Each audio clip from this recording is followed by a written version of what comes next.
جائے. تو اللہ کہہ رہے یہ اتفاق سے نہیں ہو رہا, یہ مینجمنٹ ہے, یہ کیلکولیشن ہے باقاعدہ. کس سیارے کو, کس ستارے کو کتنی سپیڈ پہ کس مدار میں دوڑنا ہے تاکہ یہ نظام کائنات چلتا رہے.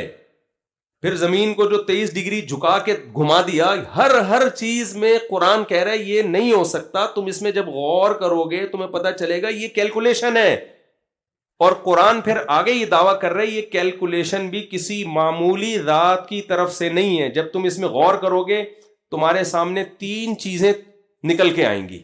ہم جب کائنات میں غور کرتے ہیں تو ہم یہاں تک غور کرتے ہیں کہ یہ بوتل کیسے بنی اور اس پہ ڈھکن کیسے لگا اور اس کے اندر کیا ہے. اس سے آگے نہیں جاتے کہ یار اس کو کس کمپنی نے بنایا.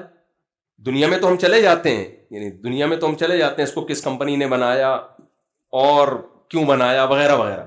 لیکن جب ہم اس کائنات میں غور و فکر کرتے ہیں تو کیسے بنی اس میں تو غور ہوتا ہے. بنانے والا کون ہے اور اس کی کیا صفات ہو سکتی ہیں, اس سوال کو ایسے پی جاتے ہیں جیسے آپ دوسری شادی کرتے ہوئے پکڑے جائیں اور بیگم آپ سے پوچھ لے کہ میں نے سنا ہے کہ آپ نے کر لی, تو آپ کی حالت کیا ہوتی ہے؟ آپ کوشش کرو گے ٹاپک چینج ہو, ٹاپک چینج ہو, گھماؤ گے ادھر ادھر. بھائی کیا کہ شادیوں کے علاوہ کوئی اور بات نہیں آتی بیگم تمہیں؟